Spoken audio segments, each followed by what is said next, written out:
Oke, kita coba lanjutkan. Untuk saat ini kita ke sesi prakteknya.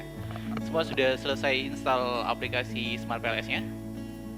Oke, tampilannya tentu akan berbeda dengan yang saya karena ketika kita baru menginstal aplikasi Smart PLS ada satu tahapan yang mungkin beberapa belum melakukan itu, yaitu memilih folder. Jadi tampilannya nggak langsung seperti ini ya.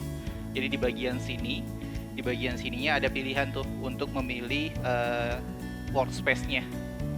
Nah, klik itu, kemudian pilih folder di tempat device masing-masing, apakah itu di drive D atau di drive C-nya, untuk nanti di sanalah tempat penyimpanan dari log aplikasi tersebut. Seperti itu. Kalau sudah, harusnya akan muncul pilihan ininya udah biru dan pokoknya ini udah berwarna. Kalau misalnya belum, ini belum akan berwarna. Ada yang kendala dalam ini karena kalau belum milih folder itu belum akan bisa. Di sini udah muncul. Oh, baru loading. Oke. Ini oke berdua. Nah, ini pilih new. Ya, di drive mana? Kayaknya di C udah penuh, berarti di D aja.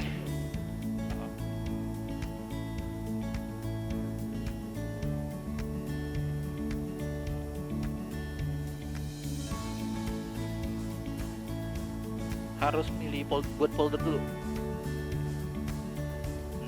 Terus masuk ke dalam, diisi buat juga. Nah, bikin folder dulu, new folder. Karena yang dipilih folder, bukan kalau tadi masih drive-nya Smart PLS. Ini tahapan aktivasi di awal aja. Setelah ini enter, baru select gitu. Kalau tadi memilih drive bukan memilih folder. Udah berhasil? Coba di Smart PLS-nya, ya klik new. Mau di drive apa? Di double klik. Nah, pilih new folder. Kasih nama ya Smart PLS. Oke, di enter. Ya, baru select. Oke. Enggak, back. Nah, select. Ya. Nah, kalau tadi kemungkinan baru select drive-nya karena yang diminta dia adalah select folder. Ini udah berhasil? Oke, di sana udah. Oke, sudah. Oke, ya. Nah, kalau sudah berhasil baru di sini kita bisa memilih new project. Jadi tahapan pertama untuk aktivasi tadi cuma tahapan satu kali aja. Setelah itu udah nggak perlu lagi. Nah, tahapan pertama kita adalah yang harus saya pastikan semua sudah mendownload data.csv-nya. Jadi di dalam scan QR tadi ada beberapa file. Nanti bisa download semuanya, tapi untuk praktek ini kita hanya butuh satu file, yaitu file .csv, data.csv. Oke. Tahapan pertama kita memilih new project. Oke. Kalau misalnya kecepatan kasih tahu ya. Kita tahapan pertama adalah pilih new project. Sudah? Kita kasih nama aja belajar. Oke. Sudah sampai di sini? Ibu Nilam juga mau nyoba atau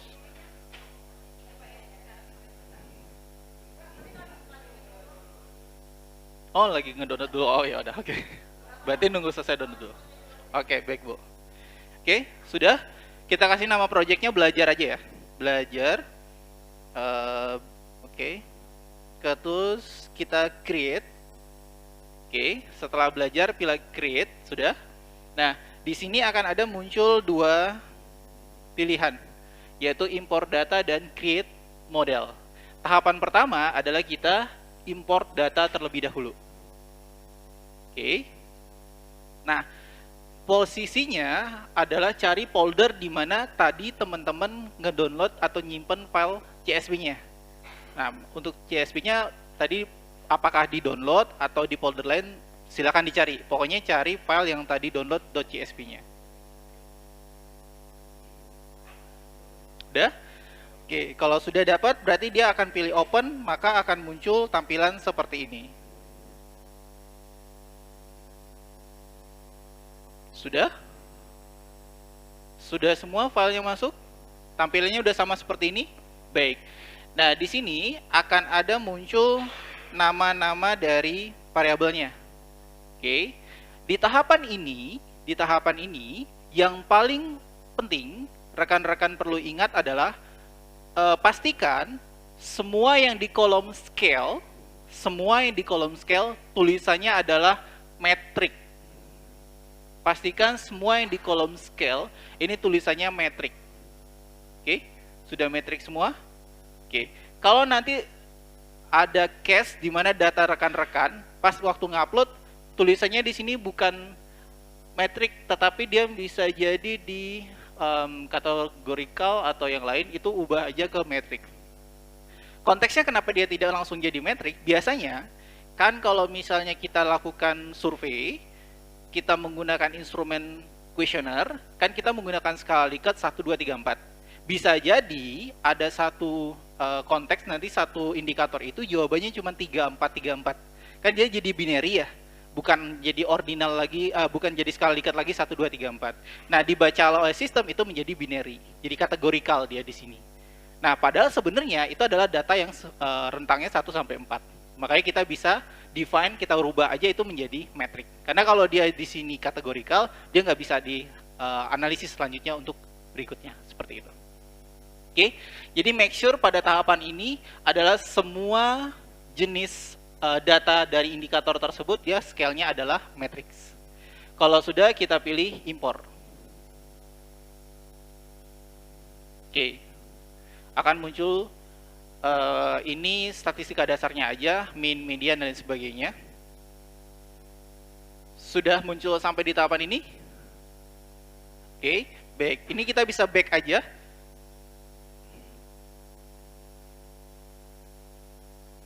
Oke, kalau sudah tadi muncul data itu, pilih back aja sudah. Maka nampilnya seperti ini lagi, cuma bedanya kalau tadi ada dua, import data dan create model. Sekarang tahapan selanjutnya adalah create model. Oke, ini pilihnya adalah PLS SEM. Oke, di sini ada 3 pilihan, pilihnya adalah PLS SEM. Model name-nya kita kasih nama aja belajar lagi. Ini nanti bisa sesuaikan aja dengan judul riset masing-masing, mau dikasih nama komunikasi atau apa. Kalau di sini konteksnya biar sama aja, kita kasih nama belajar. Oke, sampai di sini oke? Siap. Berarti ini kita samain aja ya, project yang namanya belajar, nama modelnya juga belajar. Oke, sekarang sudah kita punya kanvas kosong di sini. Jadi kalau di Smart PLS itu konteksnya kita hanya move aja, nggak ada sintaks sama sekali. Berbeda nanti kalau misalnya rekan-rekan sudah pakai list-rel misalnya gitu untuk yang parametriknya. Kalau di list-rel itu ada 2 pilihan, kita bisa pakai drag gambar aja atau bisa pakai sintak. Tapi kalau di R atau di SAS itu wajib pakai sintak, jadi harus ngoding. Tapi kalau kita cari yang simple aja. Nah, setelah di sini, disinilah baru kita mengingat kembali atau membuka kembali dan diingat kerangka berpikirnya kita seperti apa. Nah, kita konteksnya tadi kerangka berpikirnya adalah X1 yang terdiri dari ada 4 indikator, Y1 ada 5 indikator, Y2 ada 4 indikator. Maka di sini kita cukup drag, caranya kita blok X1 sampai X4-nya di blok. Jadi diklik X1 satunya, tekan tombol shift terus blok sampai dengan X14. Di bagian indikatornya sudah kita blok. Kemudian kita drag. Istilah drag itu adalah klik kiri tahan ke kanan. Oke, klik kiri terus tahan ke kanan. Kita drag ke kanan, nanti muncul seperti ini. Kita drag ke kanan, muncul seperti ini terus lepas. Ini boleh dengan X1 saja atau mau dibuat namanya lengkap dengan seperti tadi communication cell boleh, tapi cukup di sini X1 pun nggak apa-apa.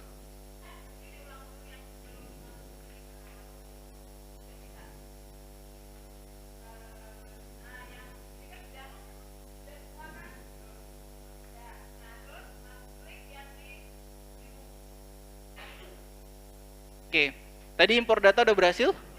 Oke. Berarti di sini tinggal di create model. Ada? Create model, ada tulisan create model.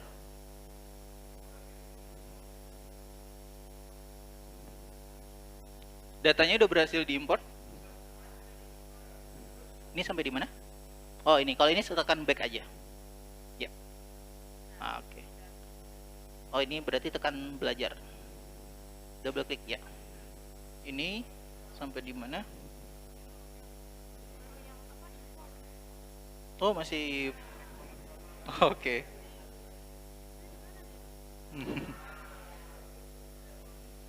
Oke. Oke. Ini siap. Udah? Muncul. Oh ya, ini di X gitu aja. Klik di ya, diklik dulu di blok X1 sampai X4. X1 sampai X4-nya di blok. Udah berhasil? Klik kiri, kalau drag itu klik kiri. Di blok dulu. Taruh di X11. Kursornya di X11. Nah, tekan tombol shift. Shift, panah bawah. Yes. Kebanyakan. Sampai X14 aja. Oke. Taruh di itu, tekan tombol shift. Yes, lepas. Nah, baru di drag. Drag itu klik kiri, tahan, geserin. Oh. Kasih tau istilah drag itu seperti apa? Drag itu klik kiri, tahan, terus geser. Ini udah bisa di drag? Oke. Ini udah oke, di sini udah? Oke, berarti tinggal yang ini masih diimport data. Ya, ini kelebihan. Oke.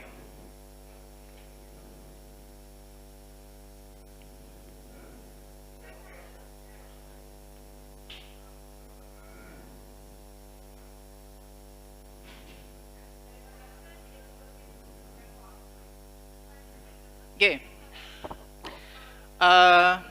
Ini sekarang udah tampilnya udah sampai di sini ya, beberapa, tinggal satu yang belum karena masih impor data. Nah, di sini ini bukan keharusan, tapi lebih ke estetika.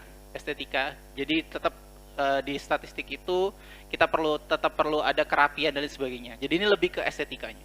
Ini kan dia posisi indikator di kanan. Kita pindahkan ke kiri, caranya klik kanan, terus pilih align indikator to the left. Align indikator to the left. Klik kanan di tombol di bulatan merahnya, diklik kanan, terus pilih align to the left. Sudah? Oke.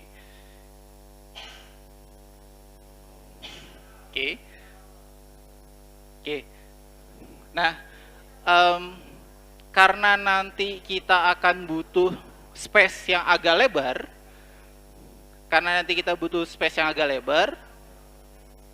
ini kita blok seperti ini, terus kita tarik ke kiri sedikit, kasih space agak lebar sedikit. Oke, ini di blok. Cara ngebloknya klik kiri dari luar area yang putih sampai dia ngeblok semua. Setelah bertanda seperti ini, terus tarik aja ke kiri sampai agak berjarak sedikit. Karena nanti ada angka yang nggak muat kalau misalnya dengan space defaultnya dia. Oke. Selanjutnya, karena tadi X1-nya sudah, sekarang Y-nya sama Y11 sampai Y15 kita blok, kita drag lagi ke kanan. Dilepas, muncul seperti ini. Ini juga cara yang sama, kita tarik lagi ke kanan. Berlaku juga untuk Y2-nya.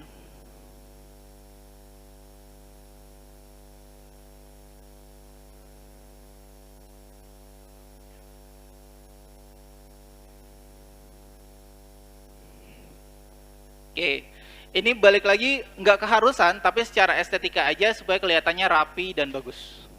Sehingga nanti kita kelihatan langsung, oh ini indikatornya, ini modelnya. Oke. Ada kendala sampai di sini?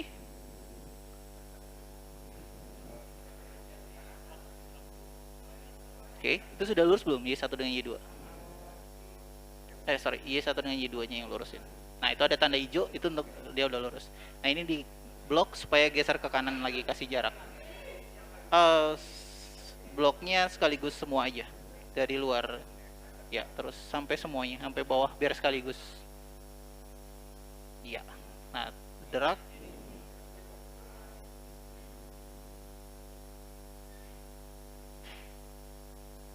Yes.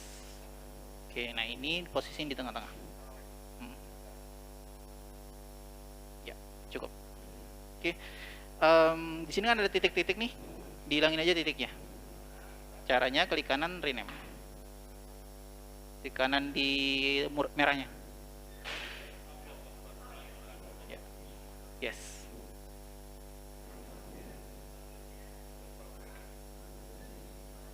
Ya. Balik lagi, ini lebih ke estetikanya aja ya. Tidak keharusan. Ini masih itu. Oke. Di sini udah? Siap. Ini udah? Udah. Oke, ini udah bisa juga.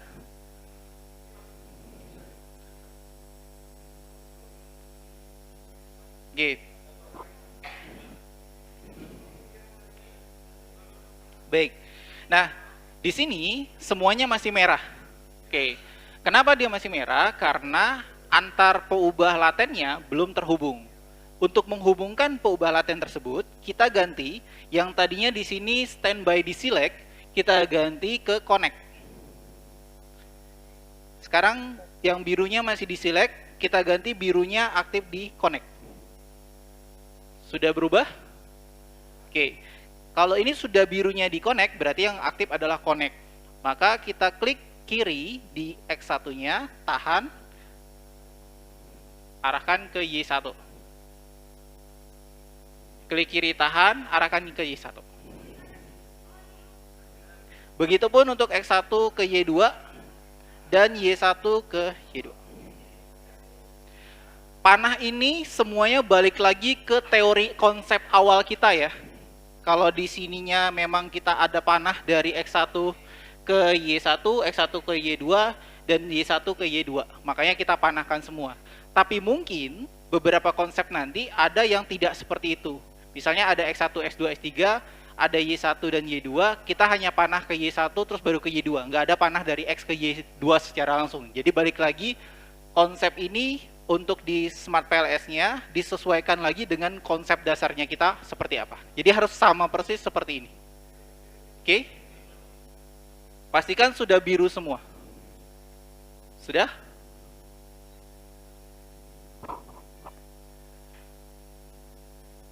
Udah aman? Oke. Baik.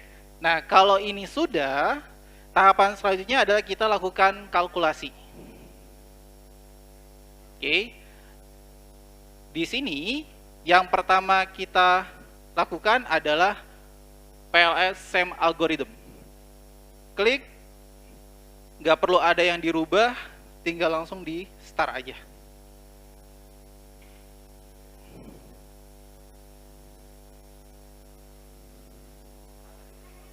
Oke. Pilih calculate, pilih yang tombol paling atas. PLS SEM algorithm. Start, maka akan langsung muncul angka seperti ini.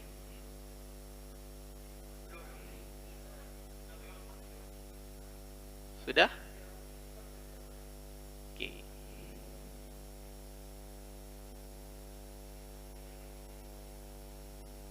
Oke.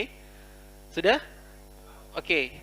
Ini yang sebelah kirinya dan sebelah kanan itu adalah loading faktornya. Ini loading faktornya, ini loading faktornya. Oke.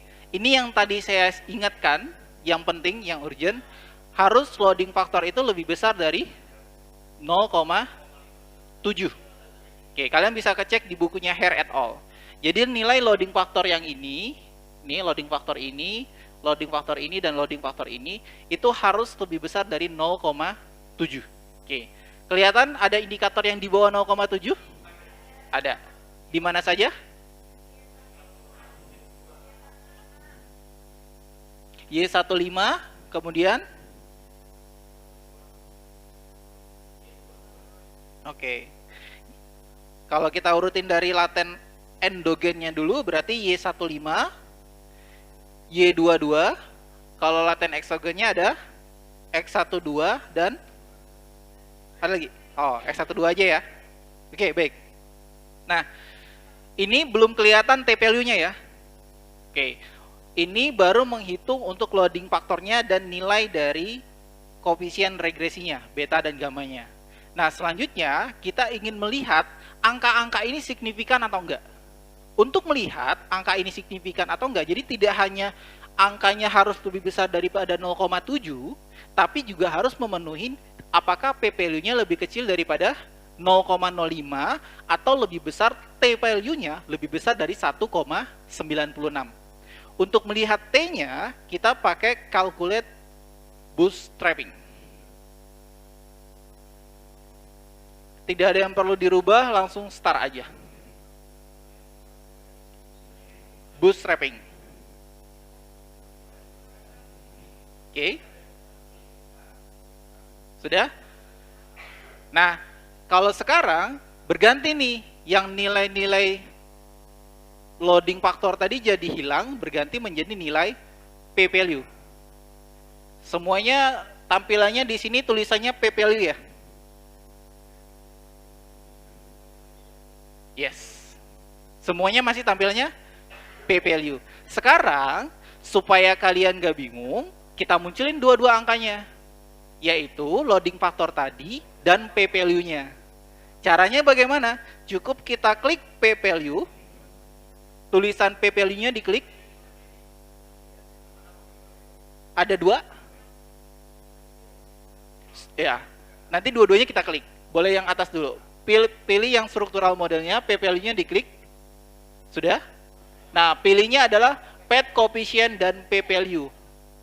Maka yang di tengah-tengah yang tadinya cuma satu angka, sekarang jadi dua. Oke. Terus yang bawahnya, measurement-nya kita ganti juga seperti itu. Maka yang tadinya satu angka, sekarang jadi ada dua. Oke.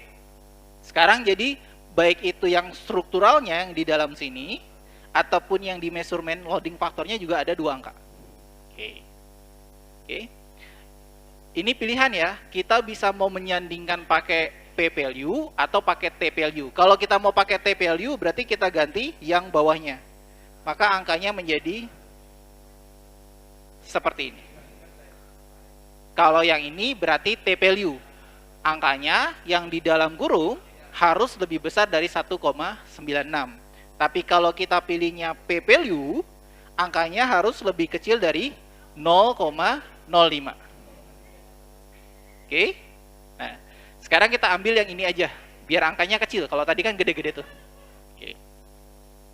Sampai di sini oke? Bisa diikutin ya? Aman ya? Oke, baik.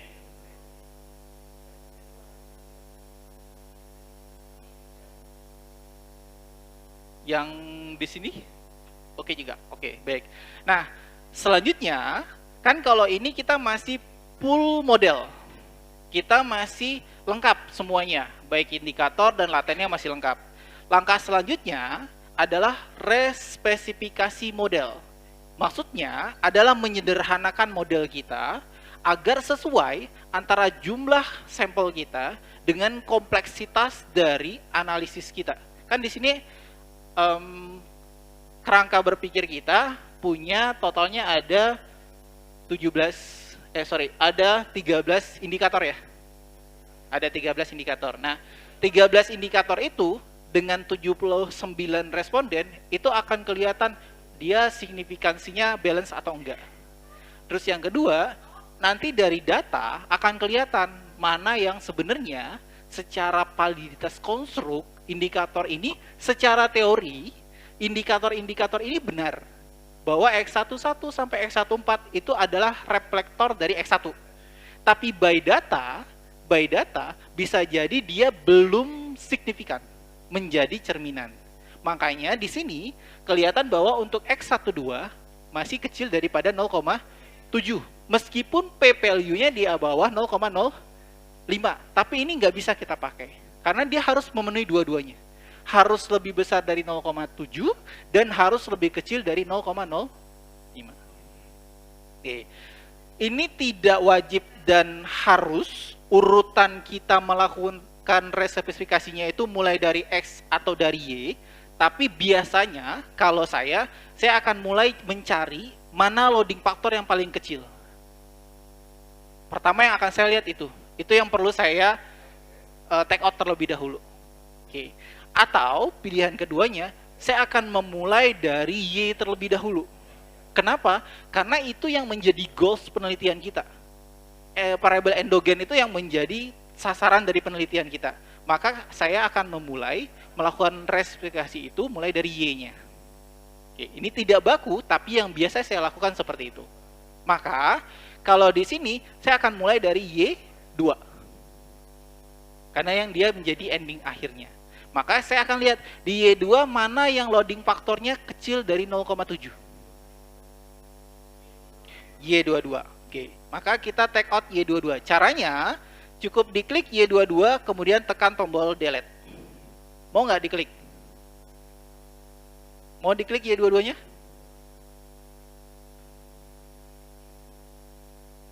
Nggak mau kan? Ya, kenapa? Karena tombol biru kita aktifnya masih di connect. Kita harus balikin lagi ke select. Ini pentingnya kita perhatikan warna biru tadi. Kalau ini udah select baru kita bisa pilih. Karena kalau connect mestinya menghubungkan. Itu simple tapi itu ada maknanya. Oke, sudah tekan pilih select, nah baru bisa diklik ya. Nah baru kita hapus. Benar. Jadi ketika kita masukkan full model, kita running, dia running dalam bentuk matriks variance yang lengkap tadi.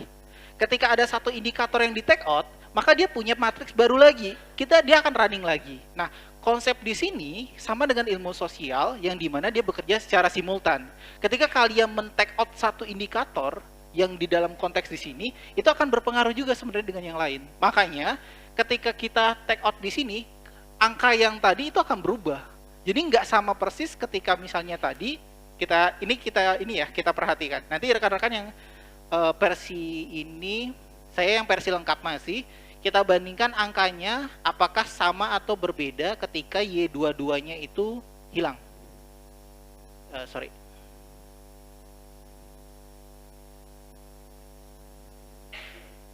Oke, Y22-nya sudah di take out? Sudah, kan angkanya hilang ya. Nah, sekarang coba running, pakai yang bootstrap-nya. Nanti kita lihat apakah angka Y21-nya masih 0,836 atau enggak. Pilihnya yang bootstrap ya. Calculate, pilih yang bootstrap. Yang ibu udah selesai install? Apa tuh? Oh, kalau ini karena ini bu.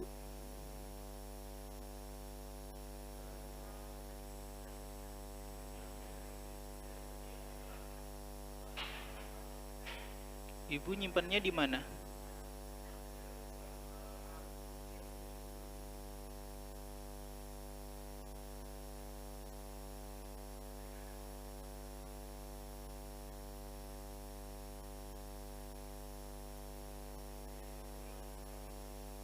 Bukan. Ini ibu semua file-file biasanya nyimpannya di mana? Oh, di desktop.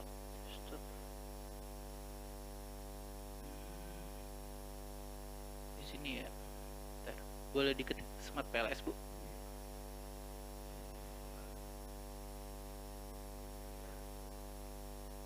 Oke. Klik Smart PLS-nya. Nah, maaf, jangan.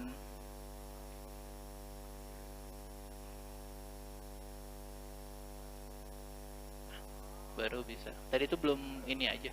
Nah, ini ketik belajar. Atau coba juga boleh bebas sih. Udah? Berubah nggak angkanya? Iya kan? Konteksnya seperti itu. Bahwa ketika kita men-take out satu indikator, angka-angka yang lain akan berpengaruh. Karena tadi matriks variance-nya akan berbeda. Jadi satu variabel di take out pada matriks variance yang tadinya sampai dengan 13 kolom, sekarang jadi 12 kolom kan. Gitu. Oke. Nah, sekarang untuk Y2 udah aman belum? Y2 udah aman karena udah tidak lagi ada indikator yang di bawah 0,7. Loading faktornya di bawah 0,7. Nah, pertanyaannya, berapa nilai R square-nya untuk yang ketika Y22-nya di take out? R square itu yang di dalam bulatan biru ini. 0,669. Sedangkan ketika ada Y22 masuk, dia 0,67. Berarti selisihnya cuma 0,01 ya. Atau sekitar kalau ini kita kalikan 100%, ini kan 67,30% ketika ada Y22. Ketika Y22-nya take out, dia menjadi 66%. Jadi hanya turun 1%. Jadi bisa dikatakan kalau di statistik itu kalau Prof Mada bilang ini tuh dia keberadaannya tuh ada di dalam sistem, tetapi belum signifikan. 1% ini dengan dia ada dan tidak ada tuh nilainya hanya 1%. Jadi masih bisa kita abaikan. Bukan berarti dia tidak ada pengaruh dan kontribusinya ada, tetapi masih kecil sekali, makanya kita bisa take out terlebih dahulu. Berarti bukan berarti konsep teori kita bahwa Y2 itu direfleksikan oleh Y22 itu salah secara teori, tidak. Tetapi tujuan dari SEM itu adalah kita ingin mengkonfirmasi apakah konsep teori ini di dalam data penelitian kita sesuai atau enggak.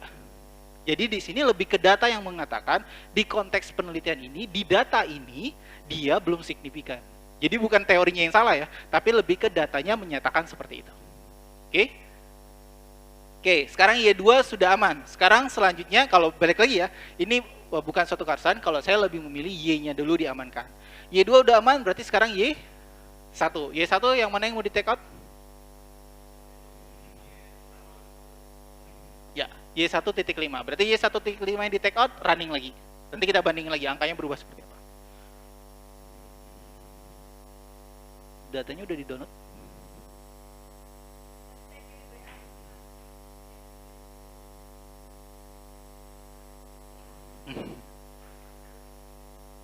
Di folder download kayaknya, Bu.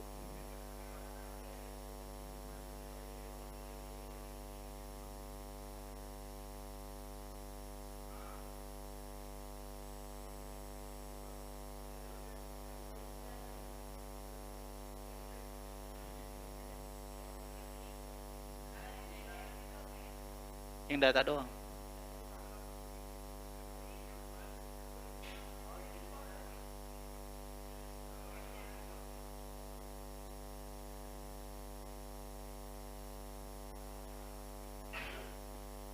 Oke, Y1 udah aman? Udah. R square-nya jadi berubah juga?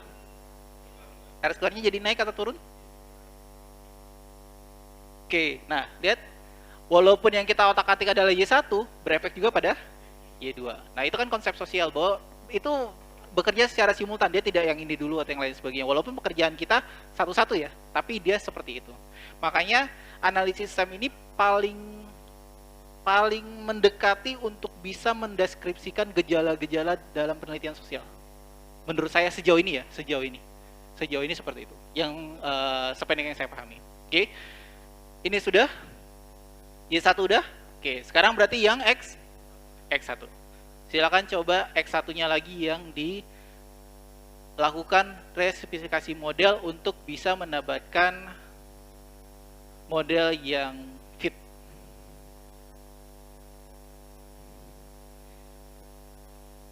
Kalau X1 berarti yang lebih kecil dari 0,7-nya apa?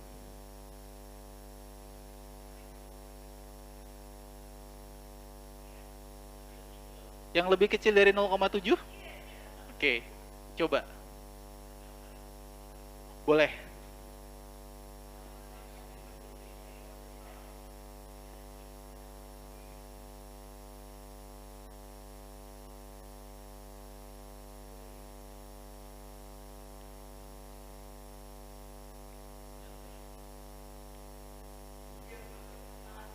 Ya.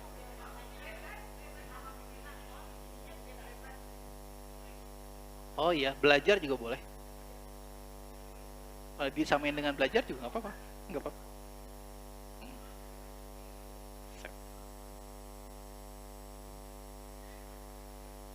Di back aja. Nggak, ini di back dulu. Oh ini udah, oh ya siap-siap, benar. Berarti udah benar, double klik di tadi. Ya, double klik. Oh ya, oke. Yes. Di drag, klik kiri, geser. Yes. Titiknya dihapus saja. Nah, baru enter. Nah, terus selanjutnya tinggal itu. Oke, bagaimana yang X1 udah berhasil?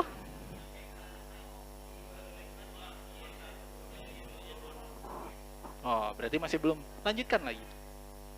Nah, jadi di dalam analisis SEM itu kita terkadang tidak bisa menyelesaikan dengan hanya satu kali take out satu indikator, tapi kita lakukan kombinasi. Dan bisa jadi di dalam satu laten kalian tidak hanya membuang satu indikator, bisa jadi 2 indikator baru dia selesai. Tapi syaratnya minimal satu laten itu harus ada 2 indikator. Jadi nggak boleh satu laten cuma satu. Jadi harus satu laten itu minimal 2. Nah sekarang kalian tadi sudah take outnya X1-nya apa yang dihilangin dulu? X1.2 yang di take out. Nah coba sekarang selain dari X1.2, X1 lain lagi yang di take out. X1 satunya misalnya gitu. Kalau secara matematis kalian bisa lakukan kombinasi. Kombinasinya adalah kan X11, X12, X13, X14 nih. Coba take outnya X11 dan X12 yang di take out, hasilnya seperti apa? X11 dan X13 di take out, hasilnya seperti apa? Jadi kalian coba seperti itu. Yang akan agak sedikit lama mengerjakan SEM adalah di situ. Kalian mencari fit modelnya untuk mengeluarkan mana indikator yang membuat dia menjadi signifikan.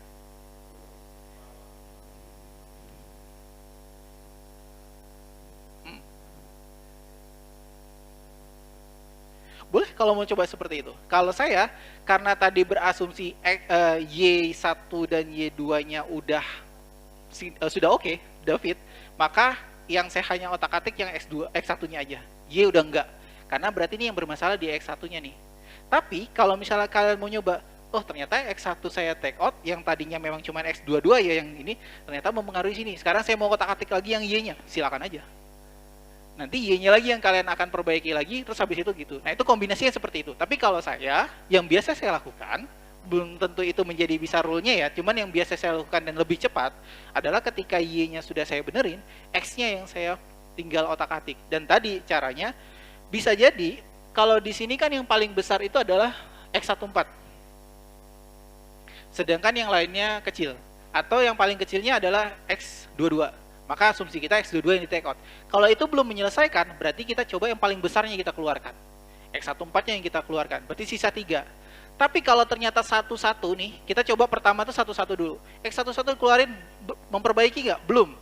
Masukin lagi X11, running lagi ketika X12-nya yang... Jadi di dalam analisis ini, tidak ada salahnya ketika kalian sudah keluarkan, masukkan lagi. Jadi nggak harus setelah dikeluarkan itu harus di luar, terus nggak. Di situ kombinasi yang harus kalian lakukan, di situ yang agak sedikit lamanya. Jadi setelah dikeluarkan, masukin lagi aja, di running lagi. Betul, running lagi. Kombinasinya akan seperti itu. Kenapa? Harus minimal ada 2 indikator.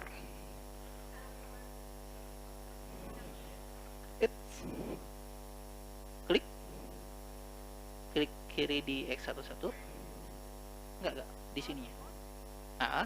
Drag lagi masukin ke sini, diarahin ke... Enggak, diarahinnya ke sininya, ke birunya. Yes. Cara masukinnya lagi udah bisa? Ya. Cukup diklik kiri, tahan, masukin ke warna biru ya. Otomatis masuk.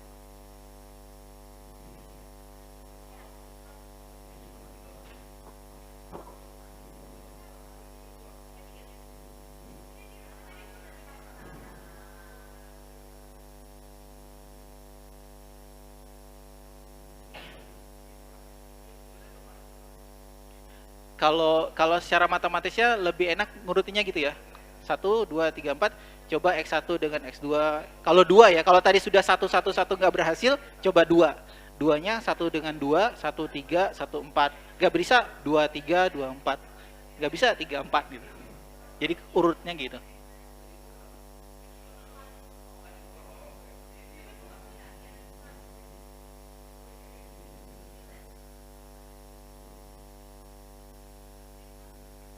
Berhasil? Dapat? Belum? Oke. Di Di situ yang agak lamanya.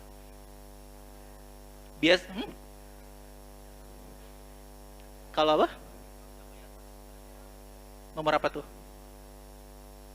Oh, tadi karena ketika dihapus dia memang butuh running ulang, nggak bisa karena angkanya nggak akan statis. Ya, di situ.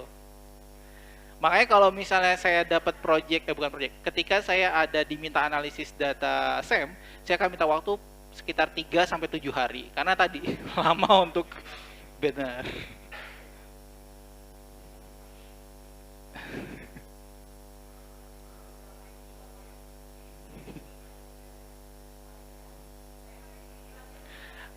Dia menjadi fit model tersebut.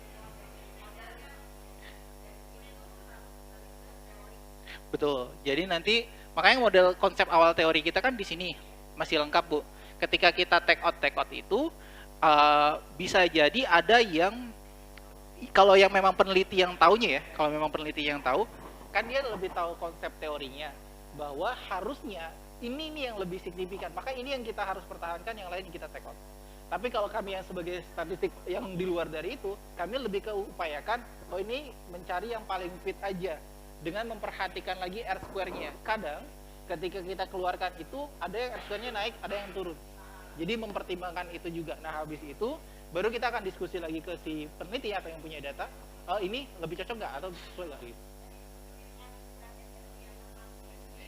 Betul. Betul. R square itu yang di sini. Ini tinggal dikali 100, berarti ini R square-nya 67,3%. Kalau ini berarti R square-nya 40%. Dan kalau penelitian sosial kan memang mencari R square yang besar itu bukan sesuatu yang mudah ya. Memang berasanya memang penelitian sosial square-nya kecil. Ya. Main kalau penelitian sosial dapetin R square 70% itu aja kayak susah deh. Karena kan dia penelitian sosial itu memang balik lagi ke ilmu sosial, di mana ilmu sosial kan pendekatannya susah ya untuk kita bisa benar-benar mendeskripsikan konteks di dalam sebenarnya gitu, karena bisa jadi banyak faktor luar yang belum masuk kan, nah, gitu. Kan ilmu sosial kan kompleksitasnya di situ.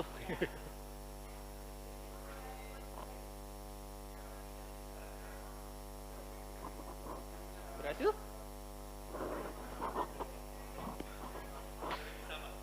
Coba. Ya?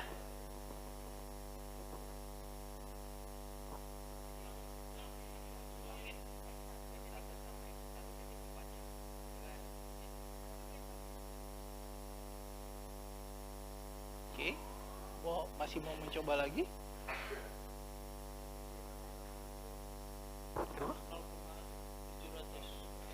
Apanya? 0,7 loading factor.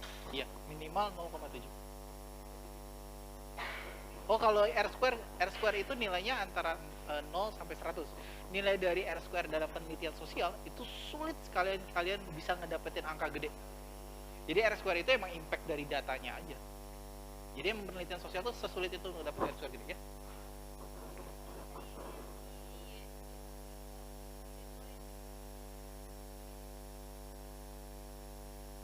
Kalau dia ada dua, ya dua-duanya.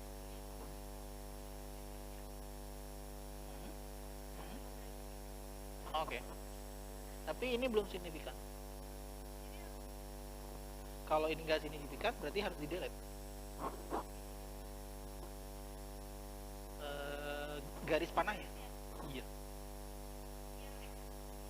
Betul.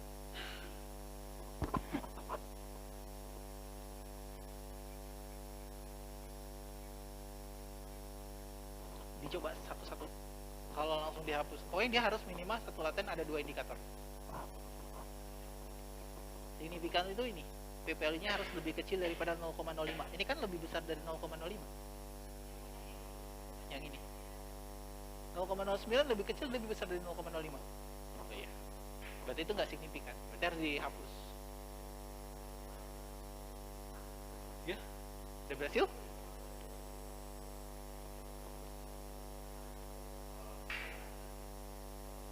Nah, ini nggak signifikan. Iya. harusnya ini juga 0, lebih kecil dari 0,05. Ini kan 0,18. Kalau ini nggak signifikan berarti ini harus dihapus panahnya.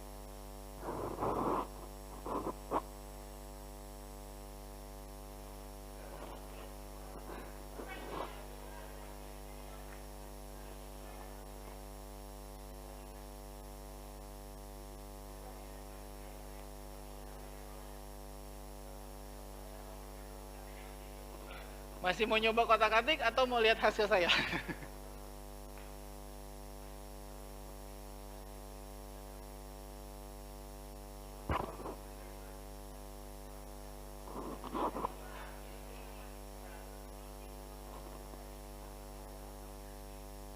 Kalau yang hasil yang saya ada yang nggak signifikan nggak?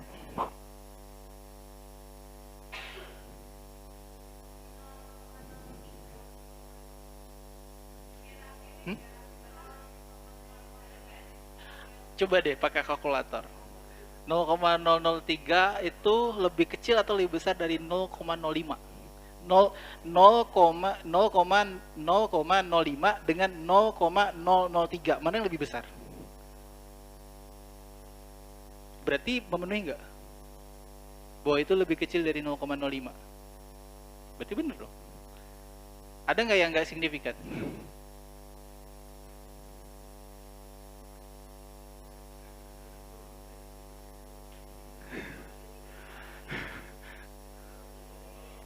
Kalau P value harus kecil dari 0,05. Ada yang nggak memenuhi? Kenapa, Bu? Oh, ini. Saya nanya, kan kalau di sini nilai dari ini, loading faktor ini harus lebih besar dari 0,7. Oke. Dan di dalam kurung harus lebih kecil dari 0,05 P value-nya. Oke. Nah, kalau di dalam sini nilai dari ini dibiarkan karena ini konteksnya adalah pengaruhnya, nilai dari beta dan gamanya. Tetapi di dalam kurungnya tetap harus kecil dari 0,05. Tadi ada yang mengatakan bahwa 0,003 itu lebih besar dari 0,05. Saya coba tanya lagi. Harusnya apakah benar ini lebih besar dari 0,05 atau lebih kecil? Kan kalau 0,05 kan 0,05. Ini kan 0,00.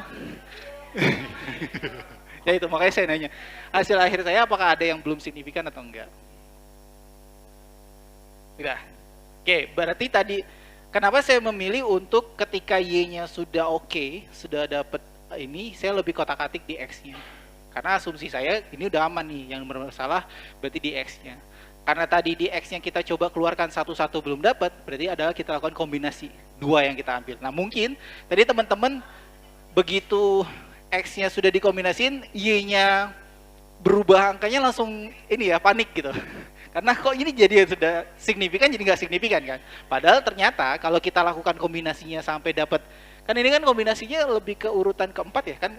1 dengan 2, 1 dengan 2 kita hapus, hasil seperti apa, 1 dan 3 kita hapus, hasil seperti apa, 1 dengan 4 kita hapus, nah terakhir adalah ini lebih ke 1 dan 2, 1 dan 3, malah berurutan kedua.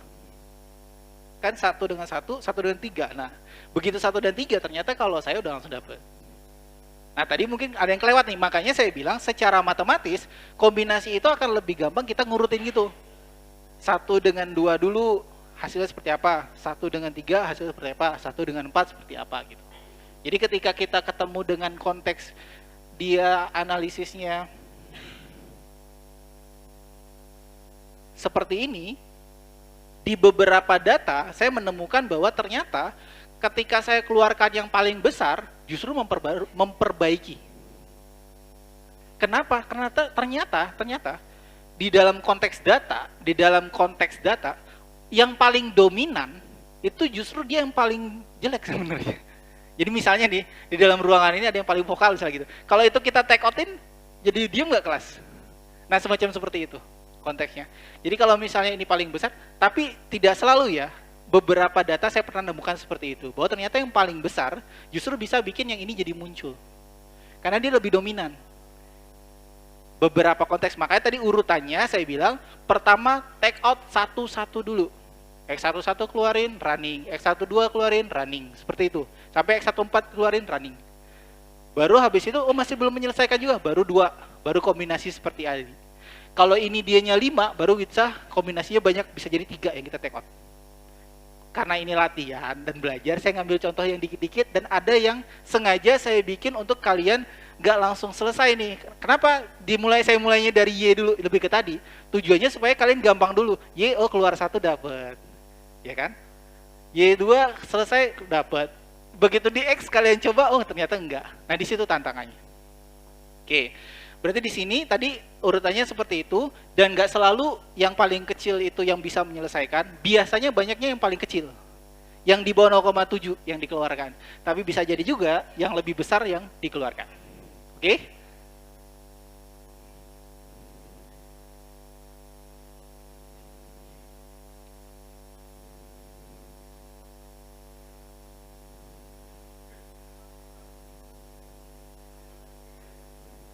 Oke. Ini seperti ini ya. Sudah sama semua? Sudah, oke. Balik lagi ini lebih ke estetika. Kalau saya lebih cenderung ketika dia sudah berjarak kayak gini, saya akan rapikan lagi. Balik lagi ini hanya ke estetika, bukan suatu keharusan. Karena ya lebih kerapian itu menurut saya cukup penting.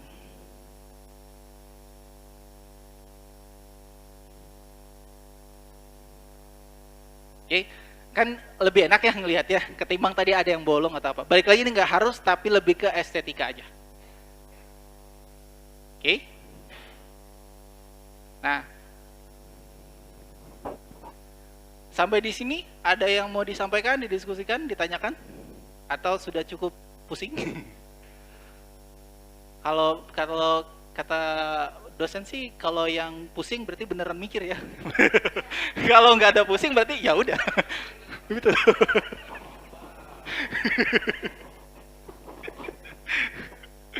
Oke. Oke, nah tadi tahapannya, apakah kita sudah selesai sampai di sini? Apakah sudah selesai sampai di sini? Oh, belum. Kenapa? Jadi, setelah kalian melakukan seperti ini, memastikan semua loading faktor di atas 0,7 dan memastikan p-value lebih kecil dari 0,05, masih ada yang perlu kalian cek lagi.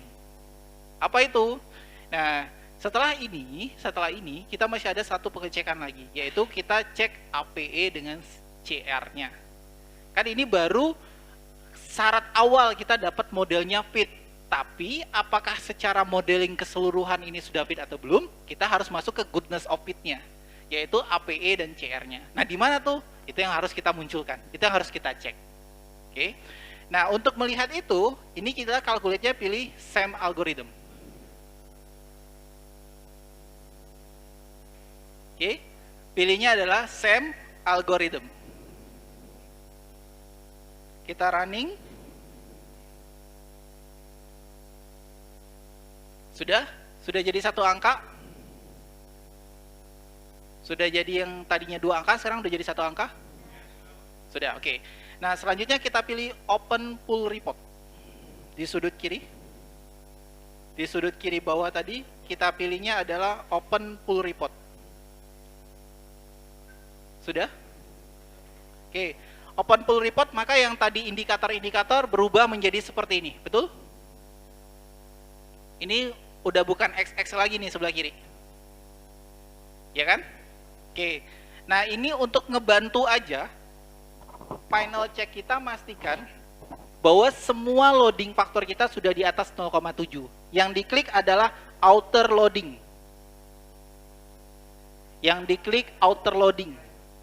Pastikan semua angka yang di sini berwarna hijau. Itu indikator bahwa dia sudah pasti di atas 0,7.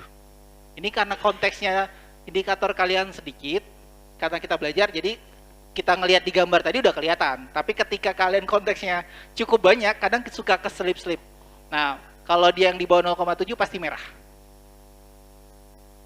Kalau dia di bawah, nilai dari ini Bu, nilai dari X11 ini, reflektor dari si laten X1-nya, ini harus di atas 0,7 syaratnya di dalam Hare et al. Tapi kalau misalnya kita nanti ke parametrik, pakai analisis Lisrel, ada beberapa yang pakai 0,5 dan 0,6. Tapi karena di sini non parametrik, kita ambil yang paling tingginya itu 0,7. Gitu. Jadi ini nilai dari seberapa besar indikator itu merefleksikan si latennya. Paling besar adalah 1. Tapi harusnya dia di bawah di bawah 1. Biasanya itu. Oke, ini open report lagi. Jadi ini gabungan dari semua loading tadi, mulai dari X1, Y1 dan Y2, semua loadingnya ini sama persis dengan yang ada di gambar, cuman dijadikan tabel dan memastikan ke kita bahwa semuanya di atas 0,7 dengan indikasi warnanya adalah hijau. Simpelnya seperti itu. Oke. Nah, selanjutnya yang ingin kita cek adalah AVE dan CR-nya. Itu ada di sini. CR itu adalah constructability, APE itu adalah average variance extracted. Dua kolom ini menjadi yang biasa dijadikan untuk goodness of fit. Bagusnya, kalau memungkinkan, semua kolom ini hijau. Tapi biasanya cukup dengan dua kolom yang kanan ini sudah cukup mengatakan kalau ini hijau berarti model kita sudah fit, sudah bisa dipakai. Jadi yang kita perhatikan dua kolom yang kanan ini aja. Oke, kalau yang APE-nya ini harus lebih besar daripada 0,5. Tapi kalau CR-nya harus lebih besar dari 0,7. Oke. Nah, hasil yang tadi kalau dirangkum jadinya seperti ini tadi. Coba sama nggak angkanya? Jadi seperti ini.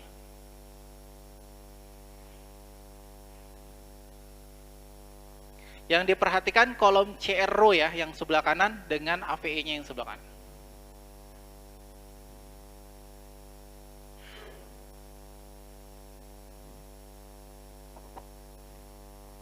Oke.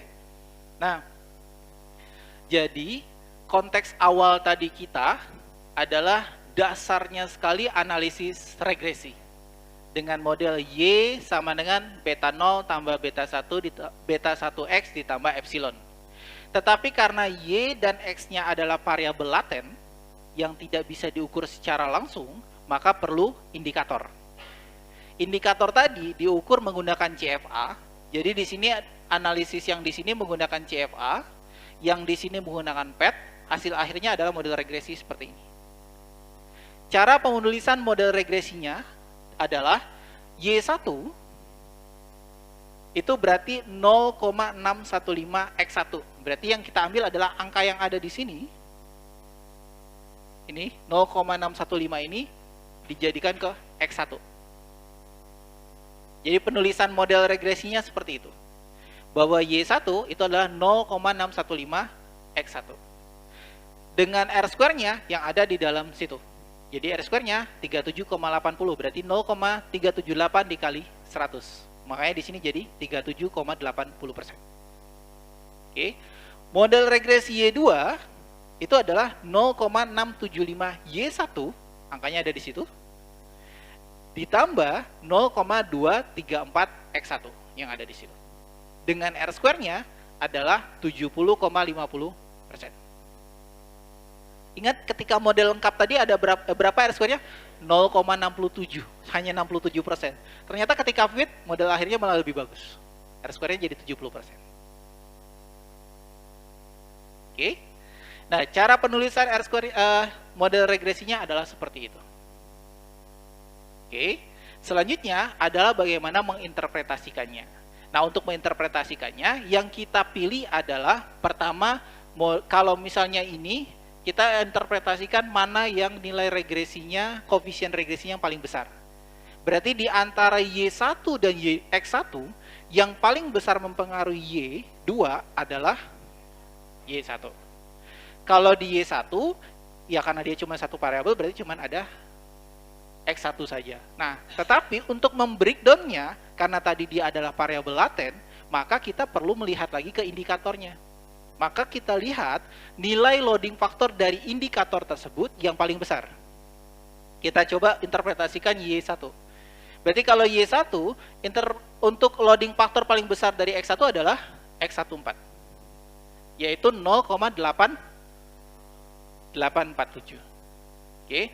Sedangkan kalau Y1, loading faktornya yang paling besar adalah berarti Y1 3.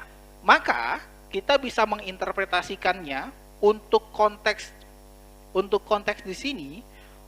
Kalau kita balikin, ingat ya, yang paling besar tadi di sini X14, yang di sana adalah Y1 3. Oke. Maka kita bisa bahasakan di sini dalam communication skill, dalam skill berkomunikasi, yang paling bisa merefleksikan ini dalam konteks data ya, yang paling besar merefleksikannya itu adalah X14, non-verbal communication skill.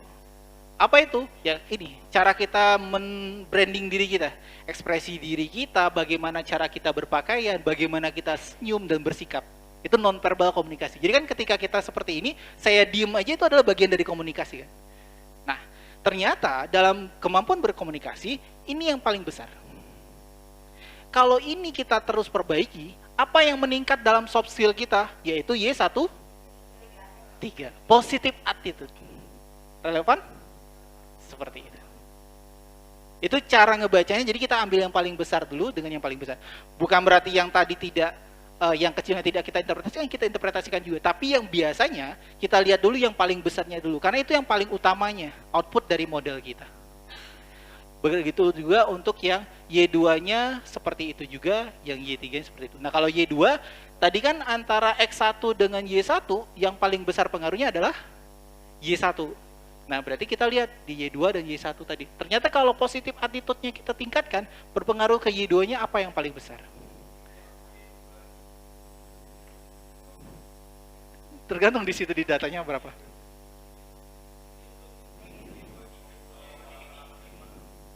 Kenapa?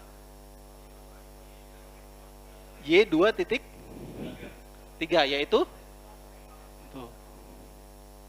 berarti mengatasi si customer complaint ini yang akan bisa ini. Jadi minimal kalau kita senyum dengan customer tuh jadi mau komplain pun mau segan gitu loh. Kenapa? Tuh ramah sekali. Selamat datang. Atau hanya menunduk aja kan? Gimana mau komplain orang aduh ramah banget mau marah gimana ya? Ya seperti itu. Oke? Nah, itu cara menginterpretasikannya. Dalam konteks kebijakan, karena biasanya analisis. Biasanya di dalam analisis sosial, implementasinya akan kita buat suatu kebijakan. Nah, begitupun juga kebijakan. Kita ambil yang angka-angka paling besar tadi, adalah untuk kebijakan paling urgent yang kita lakukan. Setelah itu, baru kita ambil yang tahap kedua yang medium. Baru yang berarti yang indikator, yang loadingnya yang lebih kecil, yang kedua. Yang terakhir untuk yang jangka panjangnya, adalah yang tidak signifikan. Jadi di dalam analisis SEM itu yang tidak signifikan bukan berarti kita abaikan. Justru itu yang perlu juga kita bahasakan. Berarti gini, ternyata di sini kemampuan menulis X11 dengan kemampuan apa? Listening ya? Ya, yang tidak signifikan ya. Ternyata ini masih belum muncul nih. Padahal secara teori harusnya ini keempat-empatnya. Tapi di dalam konteks di dalam analisis kita terhadap si responden tempat kita ini itu belum ada. Berarti ada apa? Kedepannya kita perlu ada pelatihan menulis, bagaimana berkomunikasi lewat tulisan, bagaimana berkomunikasi lewat mendengar itu perlu dilatih. Berarti di sana belum muncul. Berarti di sana belum ada. Itu untuk kebijakan jangka panjangnya. Karena teorinya harusnya keempat-empatnya dong. Tapi di datanya, di konteks yang kita ini itu belum ada. Seperti itu. Jadi bukan berarti yang tidak signifikan kita abaikan. Oke, ada yang mau ditanyakan? Ada yang mau didiskusikan? Atau lapar lagi?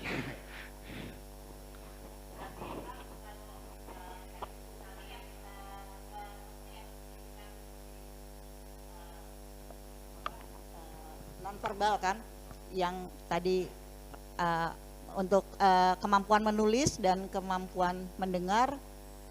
Berdasarkan ini ya, contoh ini ya. Oh ya, yang Maka- signifikan X12 dengan X14. Maka itu kalau untuk teman-teman ini, itulah bisa menjadi saran. Untuk yang tidak signifikannya. Itu Ya, menjadi saran yang bisa dikerjakan kemudian gitu. betul. Nah Betul. gitu teman-teman, jadi nanti kalau pakai SEM, kan nanti di bab 5, kesimpulannya tuh yang signifikan. Nah yang tidak signifikan, itulah yang menjadi saran. Ya, bisa Gitu. seperti itu. Bisa untuk menjadi saran Nyambung kita ya. bahwa supaya ini muncul, kedepannya perlu dilakukan ini pelatihan menulis tadi itu perlu dilatih. Kemampuan mendengar itu juga perlu dilatih. Supaya apa? Karena secara teori harus memenuhi keempat-empatnya. Teorinya kan begitu. Ternyata belum ada ya, kedepannya disarankan itu harus ada di sana. Supaya apa? Mungkin nih misalnya konteks penelitian di sini adalah mahasiswa. Ternyata ditemukan angkatan yang 2025 yang lulus, kemampuan menulis komunikasinya dan kemampuan mendengarnya masih kurang. Berarti untuk berikutnya, angkatan berikutnya itu diperbaiki dong. Harus ada kurikulum yang dimunculkan supaya itu muncul, supaya angkatan berikutnya kemampuan itu bisa ada. Seperti itu. Ya. Jadi teman-teman nanti kalau nanti membuat di kesimpulan yang tadi saran, karena ini secara teoritis ada, itu menjadi saran teoritis. Itu secara teoritis mestinya ada, tapi secara praktis itu bisa dikerjakan. Ada saran praktis yang bisa dilakukan. Jadi dari dengan analisis SEM ini, teman-teman sebenarnya sudah bisa nanti di bagian akhir di bab 5, kesimpulan dan saran itu udah ketemu sebenarnya, tinggal nanti dikalimatkan. Nyambung ya? Nah berarti nanti setelah dari sini sudah langsung bisa bikin proposal, bisa perumahan, terus bisa ya di deskripsinya.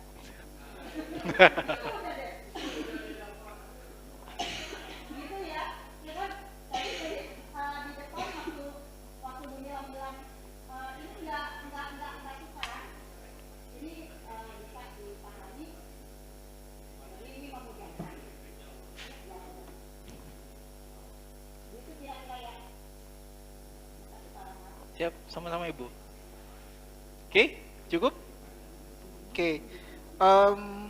Sebagai ada yang mau disampaikan lagi atau udah boleh ditutup? Ada cukup ya? Oke, baik. Mungkin kalau dari saya sedikit ada 3 poin. Pertama, ketika rekan-rekan mau melakukan penelitian, cobalah berangkat dari, mungkin di sini tahu yang namanya komika? Tahu komika kan? Iya, stand up comedy. Mereka berangkat dari keresahan, permasalahan yang mereka tulis, kemudian outputnya adalah mereka lakukan show, mereka keluarkan dalam bentuk stand up comedy. Tapi kalau kalian, karena dalam konteks penelitian, maka kalian coba berangkat dari permasalahan dan keresahan.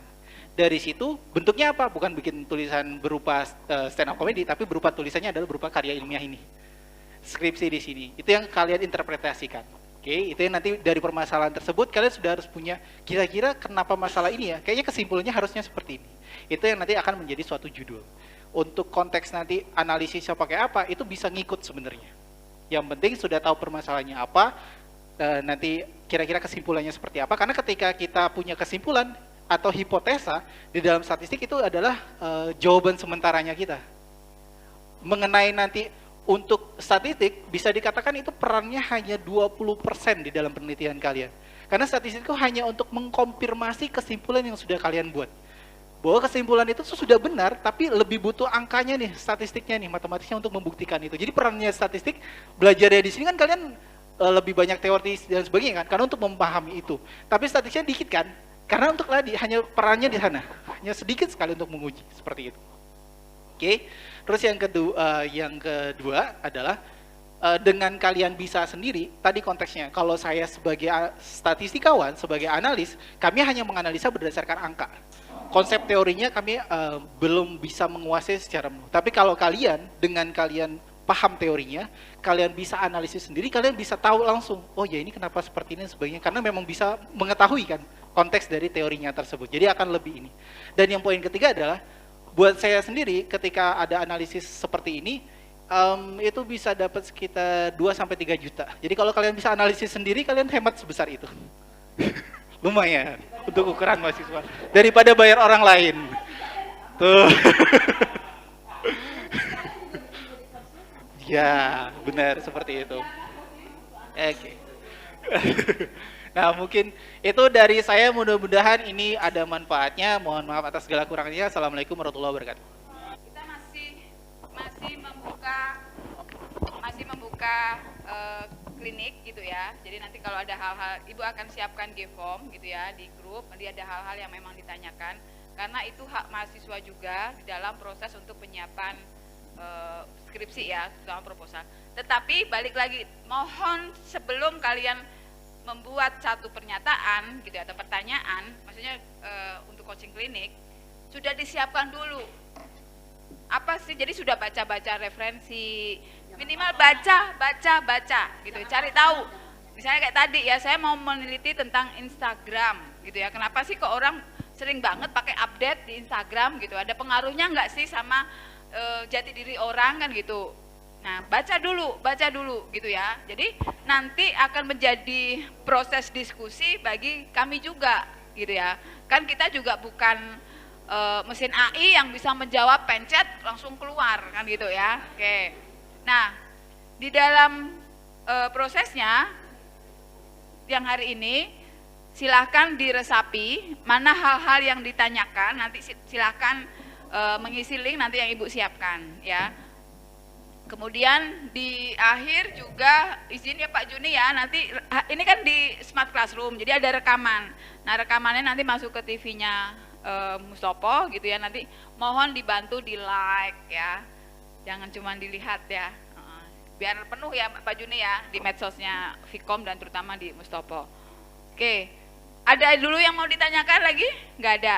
Dan mudah-mudahan ya kita memang tidak bisa sampai kemudian menjadikan satu proposal fix bagi mahasiswa di pelatihan ini, tetapi menjadi satu inisiasi bagi mahasiswa untuk melakukan proses gitu ya.